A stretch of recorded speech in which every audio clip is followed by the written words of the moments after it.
حضور نبی اکرم صلی اللہ تعالی علیہ وسلم کی ولادت کا سعادت ہوئی اور ادھر قبیلہ بنو سعد کی کچھ عورتیں بچوں کو لینے کے لیے مکہ المکرمہ آ کر پہنچی۔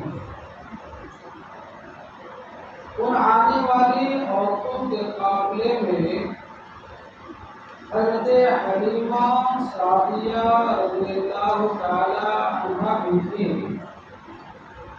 آپ فرماتی ہیں کہ یہ سال قحط اور خشک سالی کا سال تھا، یعنی جس سال حضور کی ولادت با سعادت ہوئی اور قبیلہ بنو سعد کی عورتیں مکہ المکرمہ بچوں کو لینے کے لیے آئی تو وہ سال ان کے لیے قحط سالی اور خشک سالی کا سال تھا۔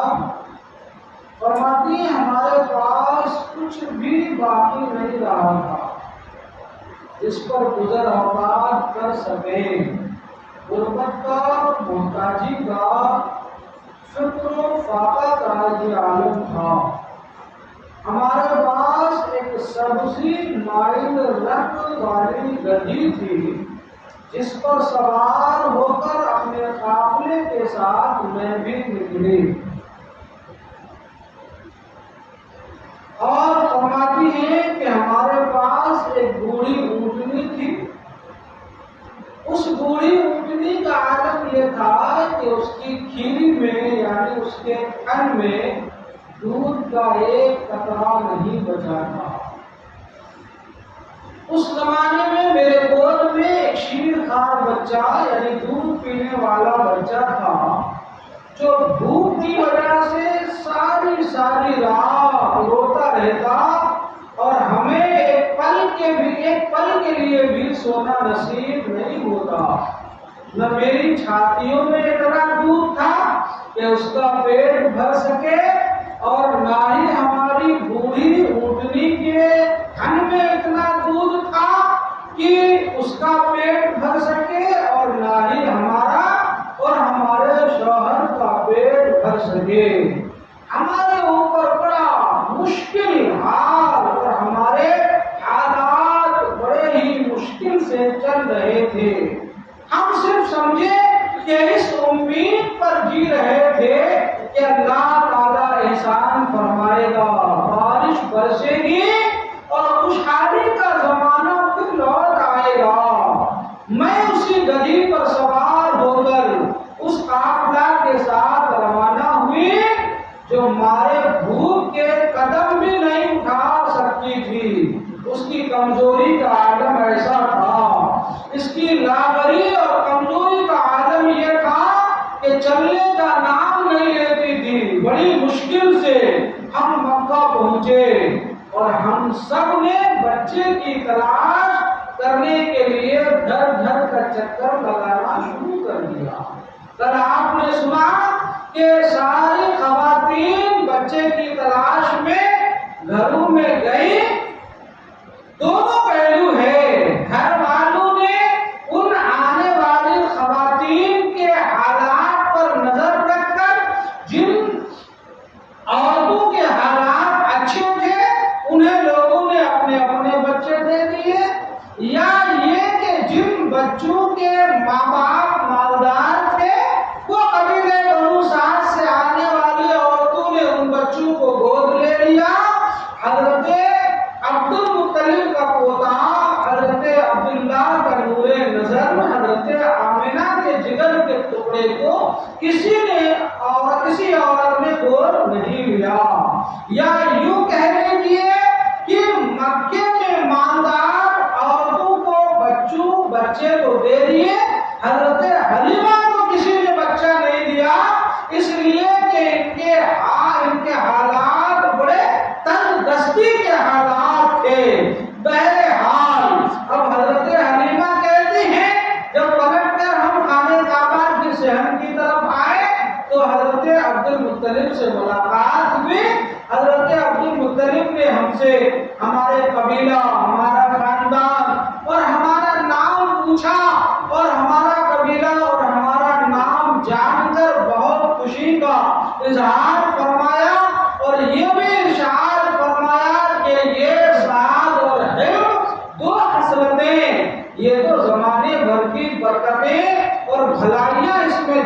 ہے۔ حضرت عبد المطلب نے فرمایا میرے در یتیم کو اگر گود لینا چاہتی ہو اور دودھ پلانا چاہتی ہو تو میرے در یتیم کو گود لے لو۔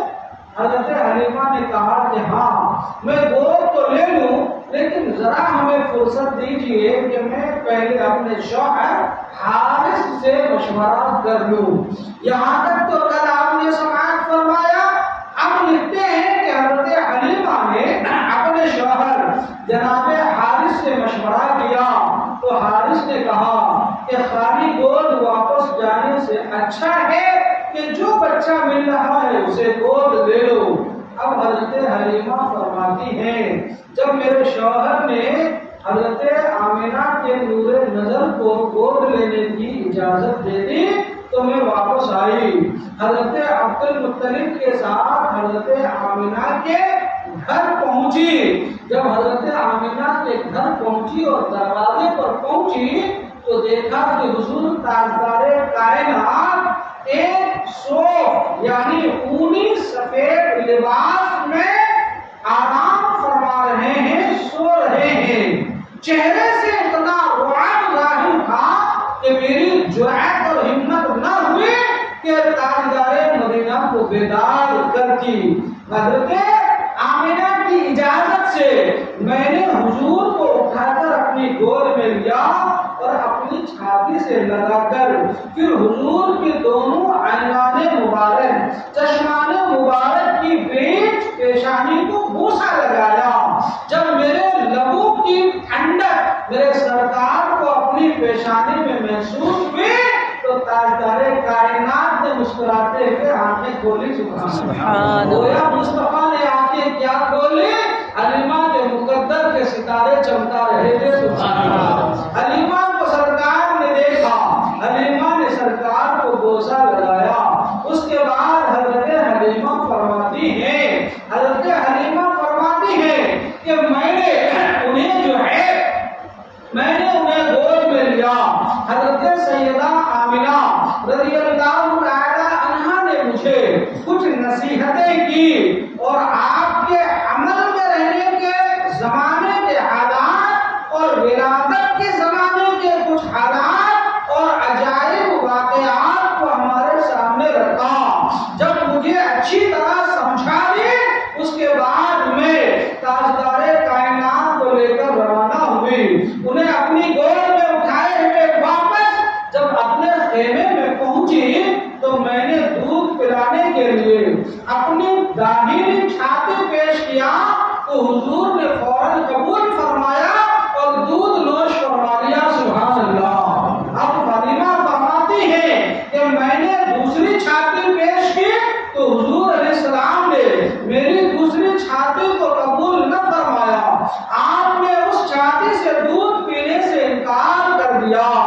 گویا اللہ تعالیٰ نے اپنے محبوب پاک صلی اللہ علیہ وسلم کو انعام فرما دیا کہ تیرا ایک اور بھائی بھی ہے، اس لیے آپ عدل کریں اور دوسری طرف سے دودھ نوش نہ فرمائیں۔ سبحان اللہ۔ جس ہستی نے آگے چل کر سارے جہاں کو عدل و انصاف کا سبق پڑھانا ہے اس کا پروردگار بھلا یہ کیسے برداشت کر سکتا کہ ان کا اپنا دامن کسی بے انصافی سے ملوث ہو۔ حضور کے دودھ پینے سے حضور کے دودھ پینے سے حضرت حلیمہ فرماتی ہے میری چھاتیاں دودھ سے بھر گئی، گویا دودھ کی نہریں جاری ہو گئی، جبکہ میں وہی حلیمہ حضور کو گود لینے سے پہلے حضور کو دودھ پلانے سے پہلے میری بھوک اور پیاس سے رہنے کی وجہ سے فاقہ کشی کی وجہ سے بھوک اور پیاس کی شدت کی وجہ سے میری چھاتی میں دودھ کا ایک قطرہ نہیں تھا، لیکن جب میرے مصطفیٰ نے اپنے لمحۂ مقدسہ ہماری چھاتی سے لگائے تو برکتوں کا نزول اتنا ہوا گویا ہماری چھاتیوں میں دودھ کی نہریں جاری ہو گئی۔ سبحان اللہ۔ اب مصطفیٰ نے بھی دودھ نوش فرمایا۔ مصطفیٰ کے رضائی بھائی یعنی حضرت حلیمہ کا بیٹا انہوں نے بھی خوب شکم سیر ہو کر دودھ پیا۔ حضرت حلیمہ فرماتی ہیں کہ شکم سیر ہو کر دودھ پیا تو کتنے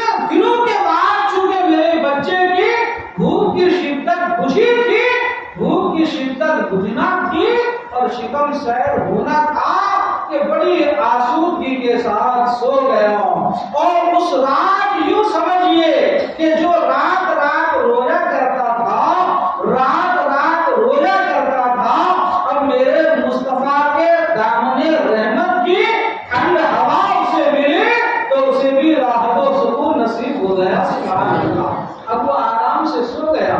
میرا شوہر حارث اٹھا اور اٹھ کر جو ہے میری جو بوڑھی اونٹنی تھی اس کے پاس کسی کام سے گئے. جب کام سے گئے تو ان کی نظر ہماری اسی بوڑھی اونٹنی کی کھیری یعنی تھن پہ جب اس کی پڑتی ہے تو ہمارے خوشی کے ان کی باچھیں کھل جاتی ہے اور زور سے کہتے ہیں حلیمہ تم نے واقعی محمد ابن عبداللہ کو گود لے کر صحابہ رحمت و برکت کو گود لے لیا ہے. سبحان اللہ. دیکھو تو ذرا ہماری جس اونٹنی کے کھیری میں دودھ کا ایک قطرہ نہیں تھا یہ دودھ سے لبالب بھرا نظر آتا ہے، لبالب بھرا نظر آتا ہے. اب میرے شوہر نے برتن لے کر ہماری بوڑھی اونٹنی اس کے تھن سے دودھ اتارا. دودھ اتارنے کے بعد خود بھی نوش فرمایا، میں بھی نوش جاں فرمایا. اب جب ہمارے خیمے کے سارے لوگ آسودہ ہو گئے تو اس رات ہماری بڑی چین اور سکون سے کٹ گئی. اس لیے کہ قحط سالی اور جو ہے شدت پیاس اور بھوک کے زمانے کے بعد ہمیں سکون نصیب ہوا تھا، ہمیں شکم سیری نصیب ہوئی تھی اور ہمیں چین نصیب ہوا تھا. وہ رات بڑی راحت کے ساتھ بسر کی رات کٹی اور نیند کے مزے خوب لوٹے. جب ہم بیدار ہوئے تو میرے خاوند نے بلا اختیار یہ جملہ کہا واللہ یا حلیمہ لقد اخذنا نسمۃ مبارکہ. بخدا ہے حلیمہ ہمیں سراپا یمین و برکت وجود نصیب ہوا ہے. میں نے کہا میں بھی یہی امید رکھتی ہوں. سبحان اللہ. ایک بار درود پڑھیے اللہم صلی علی سیدنا مولانا محمد وآلہ وسلم. صلاۃ و سلام علیک یا رسول اللہ صلی اللہ علیہ وسلم. یہ میرے سرکار کا میلاد ہے، یہ میرے آقا کا میلاد ہے. فرماتی ہے جب سب عورتوں کو رضاعت کے لیے بچے مل گئے تو اب ہمارا کارواں، ہمارا قافلہ اپنے مسکن کی طرف روانہ ہوا. ساری خواتین اپنے اپنے بچوں کو لے کر اپنی اپنی اونٹنیوں پر سوار ہوئے. میرے پاس وہی گدھی تھی جو کمزوری کے باعث چل نہیں سکتی تھی. یا ایک بات عرض کر دوں کہ لفظ گدھی سے آپ کہیں کسی طریقے کی غلط فہمی کا شکار نہ ہونا، کیونکہ گدھے پر سوار ہونا یا گدھی پر سوار ہونا یہ کوئی بھی حرج اور کوئی بھی عیب کی بات نہیں ہے. اس زمانے میں یہ سواریاں ہوا کرتی تھی اور اس گدھی کا ذکر جو ہے سیرت کی اکثر کتابوں میں آیا ہوا ہے. اب سنیے ذرا. حضرت حلیمہ فرماتی ہے کہ سارے خواتین اپنے اپنے بچوں کو لے کر اپنی اونٹنی پر سوار ہوئی. میں بھی جناب محمد رسول اللہ کو لے کر اپنی گدھی پر سوار ہوئی.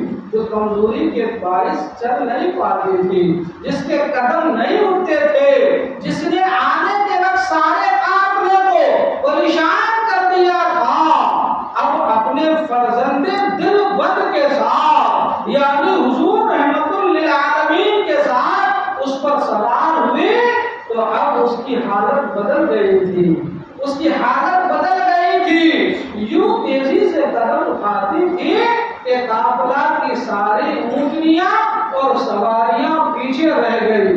ہمارے ساتھ قافلے میں جتنی خواتین تھی کہتی اے حلیمہ ذرا ہم پر رحم تو کرو اور یہ تو بتاؤ کہ کیا یہ وہی گدھی ہے جس نے آتے وقت سب کو پریشان کر دیا تھا، یا تم نے مکے میں بچے کے ساتھ ساتھ گدھی بھی بدل لی ہے، سواری بھی بدل لی ہے؟ تو حضرت حلیمہ مسکرا کر کی، اے میری سہیلیاں، اے میری ساتھی اور اے ہمارے کاروان کی خواتین سنو، گدھی تو وہی ہے، سواری وہی ہے، ہاں البتہ ہم نے سوار بدل لیا ہے۔ تم دیکھ نہیں رہے ہو کہ میرے گود میں اس گدھی پر سوار کون ہے؟ سبحان اللہ، یہ اس کے سوار ہونے کی برکت ہے۔ اس گدھی وہ گدھی کمزوری کی وجہ سے جس کے قدم نہیں اٹھتے تھے، اب وہ ہوا کے دوش پر سوار اڑتی چلی جا رہی تھی، ایسا لگ رہا تھا کہ اس سے بجلی کے پر لگ چکے ہوں، اڑتی چلی جا رہی تھی۔ آخرکار ہم اپنی قیام گاہ، اپنا علاقہ، اپنا گاؤں اور اپنی بستی پہنچ گئے۔ اللہ کی ساری زمین میں علاقہ سب سے زیادہ قحط زدہ تھا۔ میں نے کہا نا حضرت حلیمہ کہتی ہے وہ قحط سالی کا دور تھا، خشک سالی کا دور تھا، اور جو ہے بھوک مری کا دور تھا، اور ایسا زبردست قحط پڑا ہوا تھا کہ سارے درخت سوکھ چکے تھے، چراگاہ سوکھ چکے تھے، لوگوں کے جانوروں کے تھنوں سے دودھ سوکھ چکا تھا، اور جانوروں کے چمڑے اور ہڈیاں نظر آتے تھے۔ عالم یہ تھا، اور لوگ بھوک اور پیاس کی شدت سے تڑپا کرتے تھے، اور گھاس کا ایک تنکا تک ادھر نظر نہیں آتا تھا۔ لیکن اللہ اکبر، اللہ اکبر، جب میری بکریاں شام کو جب واپس آتی چراگاہوں سے، تو ان کے پیٹ بھرے ہوئے اور ان کے تھن دودھ سے بھرے ہوئے ہوا کرتے تھے۔ زمانہ قحط سالی کا تھا، خشک سالی کا تھا، لیکن جب سے ہم رحمت للعالمین کو لے کر آئے تھے، میری بکریاں چراگاہوں میں جاتی تو پیٹ بھر کر آتی اور تھن دودھ سے بھرے ہوتے۔ لوگ اپنے چرواہوں کو ڈانٹا کرتے تھے، تم لوگ اپنی بکریاں کہاں چراتے ہو؟ جہاں ابو زہیر کی بیٹی کی بکریاں چرتی ہے، وہاں تم اپنی بکریاں کیوں نہیں چراتی ہو؟ قوم کو پتا یہ نہیں تھا کہ نہ چراگاہ کا کمال ہے، نہ گھاس کا کمال ہے، نہ بکریوں کا کمال ہے، یہ کمال تو جو سراپا خیر و برکت اور رحمت بن کر حلیمہ کے گھر میں اترے ہیں، یہ ان کا کمال ہے۔ سبحان اللہ، یہ ان کا کمال ہے، یہ آمنہ کے لال کا کمال تھا، یہ آفتاب رسالت کا کمال تھا، یہ مہتاب نبوت کا کمال تھا، یہ رحمت للعالمین کا کمال تھا، یہ تمام درد مندوں کے مسیحا کا کمال تھا، یہ تمام بے سہاروں کے سہارا کا کمال تھا۔ اللہ اکبر، یہ جنہوں نے ختم نبوت کرنا تھا، یہ ان کا کمال تھا۔ اللہ اکبر، یہ جو ہے حضرت حلیمہ فرماتی ہے کہ اس طریقے سے رحمت و نور کی بارش جھم جھم ہمارے گھر برسنا شروع ہو گئی، اور صرف عالم یہ نہیں تھا، ہمارا گھر ایسے مہکتا تھا جیسے کستوریاں مہکا کرتی ہے۔ سبحان اللہ، ان کی مہک نے دل کے گنجے کھلا دیے، جس راہ چل گئے کوچے بسا دیے۔ یہ رحمت للعالمین کے جس میں اطہر و اقدس اور تنے جانا کی خوشبو کا عالم تھا۔ مسلمانوں، حلیمہ فرماتی ہے میرا گھر مہکتا تھا، میرا گھر رات بھر روشن رہا کرتا تھا۔ علاقے کی عورتیں، بستی کی خواتین کہتی تھی، اے حلیمہ، کیا تمہیں خاصا مال مل چکا ہے کہ تم مہنگے سے مہنگے عطر استعمال کرتے ہو، کہ تمہارے گھر کے ارد گرد خوشبو کی لپیٹیں اٹھا کرتی ہے، اور تمہارا گھر رات بھر تمہارے گھر چراغ جلتا ہے اور گھر روشن رہتا ہے۔ حضرت حلیمہ فرماتی ہے نہ مال ملا ہے، نہ کستوری استعمال کرتے ہیں، اور نہ ہی جو ہے چراغ جلاتے ہیں۔ یہ خوشبو ہم جس خیر و برکت والے بچے کو لے کر آئے ہیں اس کے جسم کی خوشبو ہے، اور یہ روشنی اور نور اس کی پیشانی میں جو نور چمکتا ہے اس نور کا عالم ہے۔ سبحان اللہ، یہ میرے آقا صلی اللہ علیہ وسلم کا مقدس بچپنا ہے۔ حضرت حلیمہ فرماتی ہیں ایک بار درود پڑھیں، بسم اللہ اللہم صلی علی سیدنا مولانا محمد بارک وسلم صلاۃ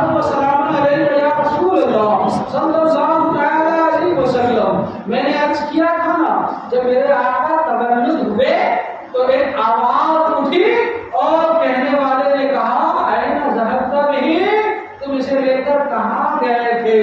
تو جواب دینے والے نے کہا تھا شرق لے گیا تھا، غرب لے گیا تھا، یعنی مشرق و مغرب کا سیر کرانے لے گیا تھا۔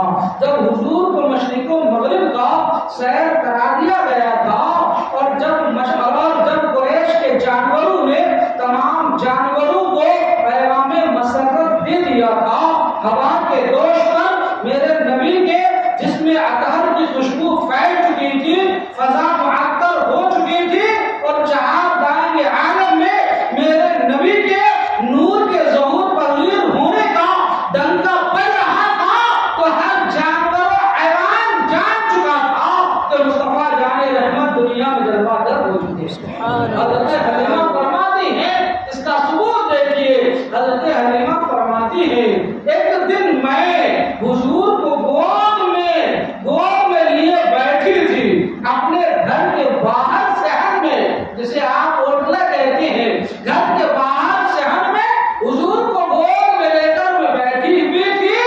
بکریوں کا ایک ریوڑ، بکریوں کا ایک قافلہ میرے قریب سے گزرا، ان میں سے ایک بکری آگے آئی اور حضور کو سجدہ کیا اور سر مبارک کو بوسہ دیا، پھر بھاگ کر دوسری بکریوں میں جا کر مل گئی۔ سبحان اللہ، گویا بکریاں جان چکی تھی۔ یہ حلیمہ کے دور میں آفتاب و مہتاب کی طرح جو چمک رہا ہے، یہ نور مصطفیٰ صلی اللہ تعالی علیہ وسلم کی چمک ہے، اور یہ آخری نبی کو پیغمبر ہے۔ سبحان اللہ۔ اور حضرت حلیمہ فرماتی ہے کہ جب ہم مکہ کے سفر سے واپس گھر پہنچے تو کستوری کی مہک آنے لگی، وہاں کے سب لوگ حضور کی محبت میں دیوانے ہو گئے اور فریفتہ ہو گئے، اور جب حضور کی برکتوں کا انہوں نے اپنی آنکھوں سے مشاہدہ کیا تو سو جان سے فدا ہونے لگے، سو جان سے قربان ہونے لگے۔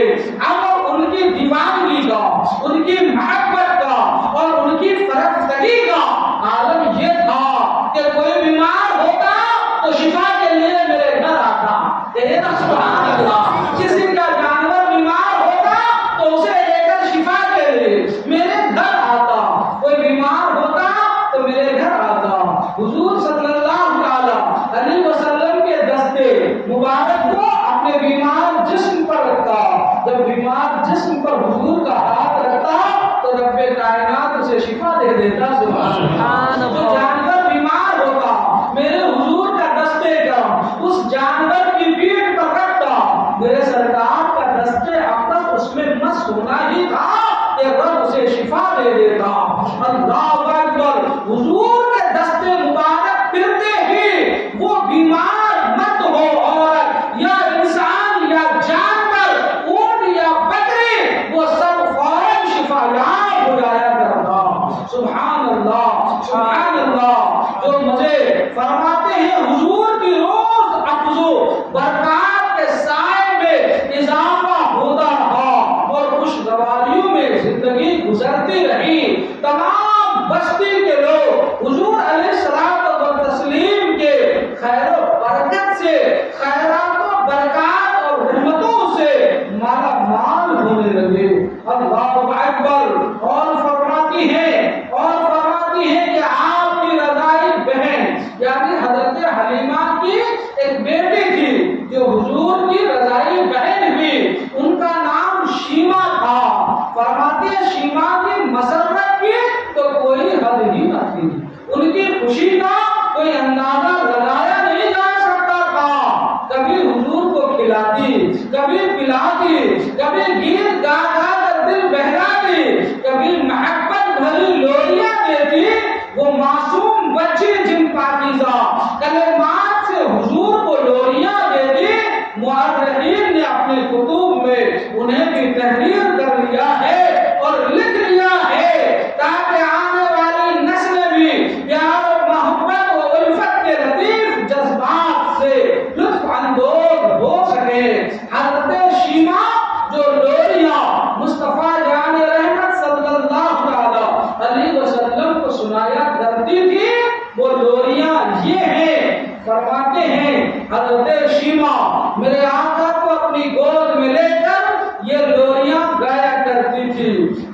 ربنا ابقِ لنا محمدا حتی اراه یافعا وامردا، اے میرے رب میرے بھائی محمد کو ہمارے لیے سلامت رکھ یہاں تک کہ میں آپ کو جوان اور گھبرو دیکھوں، گھبرو نوجوان دیکھوں۔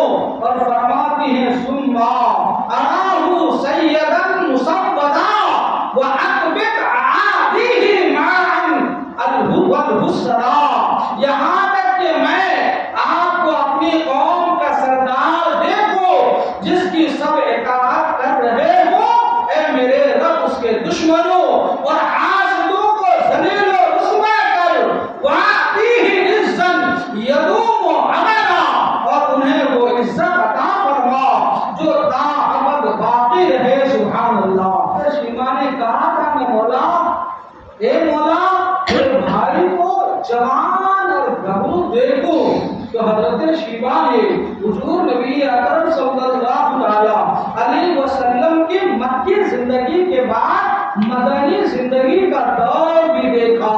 محررین لکھتے ہیں مختصر اشارہ کرو کہ ایک دفعہ مدنی زندگی ہے، اب مکی زندگی تو نہ رہی تھی، مدنی زندگی ہے، حضور خیمے میں جلوہ گر ہو گئے تو صحابہ خیمے کے دروازے پر نیزے اور بھالے لے کر پہرے دیا کرتے تھے تاکہ کوئی بلا اجازت اب رسول اللہ کے خیمے میں داخل نہ ہو سکے۔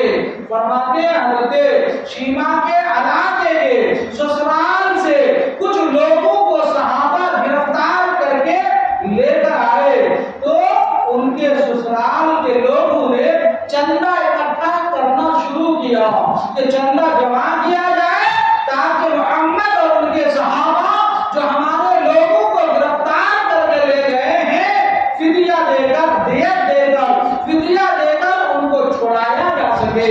جب چندہ کرتے ہوئے حضرت شیما کے گھر کی باری آئی اور حضرت شیما کے پاس لوگ پہنچے تو انہوں نے پوچھا ہمارے لوگوں کو گرفتار کرنے والے کون تھے؟ تب وہ محمد عربی صلی اللہ علیہ وسلم ایک بار درود پڑھیے، محمد عربی صلی اللہ علیہ وسلم۔ حضرت شیما کہتی ہیں یہ بات ہے، اس وقت حضرت شیما پوری ہو چکی تھی، فرماتی ہیں یہ بات ہے، ارے وہ تو میرا بھائی ہے، وہ تو میرا بھائی ہے جس کو میں نے گود میں کھلایا ہے، جسے میں نے لوریاں سنایا ہے، جن کی پیشانی کو میں نے بوسے دیا ہے، وہ بڑا خیر و برکت والا ہے۔ تم نہ گھبراؤ، نہ پیسے جمع کرو نہ دولت اکٹھا کرو، بس قیدیوں کو چھڑانا ہے تو مجھے ساتھ لے کر چلو۔ سبحان اللہ۔ لوگوں نے کہا اس سے بڑی کیا بات ہو، لوگوں نے حضرت شیما کو ساتھ میں لیا، مدینے پہنچے۔ جب حضور کے حضور کے خیمے کے پاس پہنچے تو لوگوں نے روکا، اے خاتون رک جا، پہلے اپنا تعارف کرا، کہاں سے آئی ہو، کون ہو؟ بلا اجازت اب مصطفیٰ کے خیمے میں کسی کو داخل ہونے کی اجازت نہیں ہے۔ تو حضرت شیما نے کہا لوگوں میرا راستہ تو چھوڑو، تمہیں نہیں پتا جو خیمے میں محمد ہے میں ان کی بہن شیما ہوں۔ سبحان اللہ، میں ان کی باجی شیما ہوں۔ ادھر حضرت شیما کہہ رہی تھی میں محمد کی بہن شیما ہوں، ادھر مصطفیٰ نے فرمایا لوگوں آنے دو، کہ سبحان اللہ آنے دو۔ محررین لکھتے ہیں جب حضرت شیما خیمے میں داخل ہو رہی تھی تو میرے مصطفیٰ کھڑے ہو کر اپنی بہن کا خیر مقدم کر رہے تھے، خیر مقدم فرما رہے تھے، استقبال فرما رہے تھے، اور استقبال فرمانے کے بعد حال چال اور خیر خیریت پوچھنے کے بعد ارشاد فرمایا میری باجی میری بہن کہو تو صحیح آنے کا مقصد کیا ہوا، کس لیے آئی ہو؟ حضرت شیما نے جو ہے اپنی بتانے کے بعد عرض کیا میں نے سنا ہے کہ آپ کے بندو نے، آپ کے لوگوں نے ہمارے سسرال والوں کو قید کر کے لایا ہے، لوگ چندہ اکٹھا کر رہے تھے، جب میری باری آئی تو میں نے کہا پیسے کی ضرورت کیا ہے، مجھے ساتھ لے چلو، وہ میرے بھائی ہیں، وہ ہمارے قیدیوں کو یوں ہی چھوڑ دیں گے۔ سبحان اللہ۔